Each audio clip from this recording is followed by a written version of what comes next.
শিক্ষার্থীদের ধন্যবাদ দেব যে তারা কিন্তু জাতিকে আরেকটি শিক্ষা দিল এবং তার ইতিহাসের একটি অংশ হলো যে কিভাবে ন্যায্যতা এবং অধিকার প্রতিষ্ঠার জন্য নিয়মতান্ত্রিকভাবে আন্দোলন সংগ্রাম পরিচালনা করতে হয় সেটি বাংলাদেশের ইতিহাসে ঢাকা বিশ্ববিদ্যালয়ের পূর্বেও বিভিন্ন ঐতিহাসিক ঘটনায় শিক্ষার্থীরা যেভাবে প্রমাণ করেছিল তার পুনরাবৃত্তি ঘটল এই ১ জুলাই থেকেই। কেননা শিক্ষার্থীরা মূলত দেখিয়েছে যে নিরস্ত্র অবস্থায় কিভাবে সকল শ্রেণী পেশার দল মত নির্বিশেষে মানুষদেরকে ঐক্যবদ্ধ করে একটি আন্দোলন করে ন্যায় সংক্রান্ত যৌক্তিক অধিকার এবং দাবি সেগুলা আদায় করতে হয় সেটি তারা অবশ্যই শিখিয়েছে এবং সে কারণে আমি তাদের আন্তরিক ধন্যবাদ দিই এবং একই সঙ্গে দুঃখ প্রকাশ করি যে আমাদের শিক্ষার্থীদের জন্য যতটুকু আমার পক্ষ থেকে বা আমাদের তরফ থেকে করা দরকার ছিল ততটুকু বোধহয় করতে পারিনি এবং সেটিও বেদনা। কিন্তু একই সঙ্গে এই ধরনের গুরুত্বপূর্ণ এখন একটি যে সংকটটা সেই সংকটটি কিন্তু জাতীয় সংকট। একটি শিক্ষা প্রতিষ্ঠানের কোনো একাডেমিক ইম্প্যাস না, এটা একাডেমিক কোনো সংকট নয়, এটি হলো এখন একটি জাতীয় সংকট এবং এই জাতীয় সংকটটি তৈরি হয়েছে কিছু পলিটিক্যাল স্থবিরতার কারণে, পলিটিক্যাল ইম্প্যাসের কারণে এবং সেই জাতীয় সংকট জাতীয়ভাবেই সমাধান করা প্রয়োজন হবে। আমার সহকর্মী কিছু বক্তব্যে বলছেন যে আমরা ছাত্র শূন্য ক্যাম্পাস দেখতে চাই, এটিও আমাদের একটি বড় বক্তব্য যে আমরা চাই অবিলম্বে শিক্ষা প্রতিষ্ঠান সমূহ খুলে শিক্ষার্থীরা যেন তাদের নিজ ক্যাম্পাসে এসে পুনরায় তাদের জীবন গড়ার সুযোগ পায় সেই কাজটি আমাদের এখন অগ্রাধিকার পাওয়া উচিত এবং সেই কারণে কর্তৃপক্ষের প্রতি আমাদের দাবি থাকবে যে একটি শান্তিপূর্ণ সহাবস্থান নিশ্চিত করে তাদের নিরাপত্তা এবং যে সকল ক্ষতি হয়েছে বিভিন্ন ভবনাদি এবং স্থাপনা সেগুলো সংস্কার সাপেক্ষে যত দ্রুত সম্ভব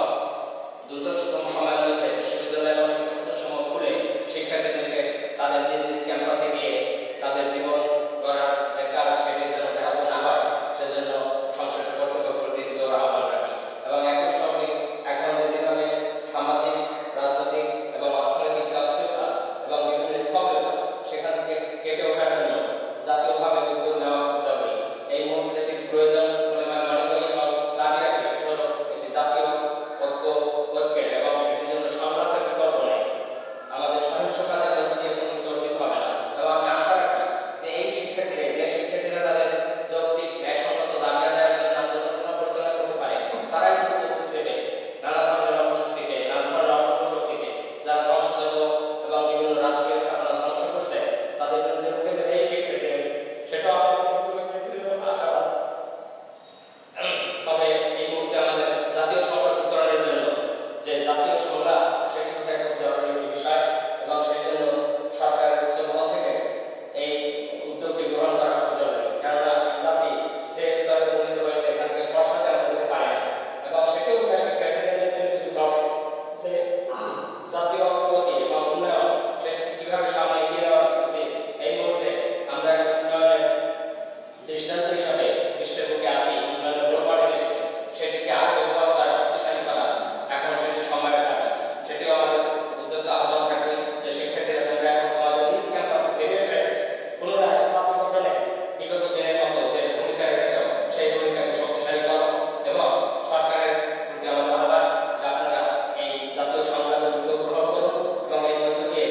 যে ধরনের স্থবিরতা আছে যে সংকটের মধ্য দিয়ে কোনো জাতি অতিবাহিত হচ্ছে সেটি কোনো ত্রুটি কাম্য নয়, সেখান থেকে আমরা যাতে বেরিয়ে আসতে পারি সেই গ্রহণের পথে আপনার বোঝা দরকার এবং শিক্ষার্থীরাও সেক্ষেত্রে ভূমিকা রাখবে সেটি দৃঢ় আশাবাদ ব্যক্ত করে আমি পুনরায় আমাদের সহকর্মীদের আন্তরিকভাবে ধন্যবাদ দিই এবং কৃতজ্ঞতা জানাই যে আপনারা শিক্ষার্থীদের এই ন্যায়সঙ্গত দাবির প্রতি সহমত জ্ঞাপন করে এখানে দাঁড়িয়েছেন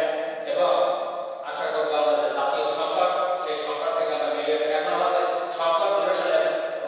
এখন হবে সেই স্তর, আমরা এখন যে স্তরে যে সময় উপনীত হয়েছি এখন আমাদের রাস্তায় না থেকে এখন আমাদের দ্রুত নিজ নিজ ক্যাম্পাসে এসে ছাত্র শিক্ষক জনতা সর্ব দল মত নির্বিশেষে সকলকে ঐক্যবদ্ধভাবে জাতীয় সংগ্রামের মধ্য দিয়ে এই ধরনের সংকট নিরসন করে জাতির যে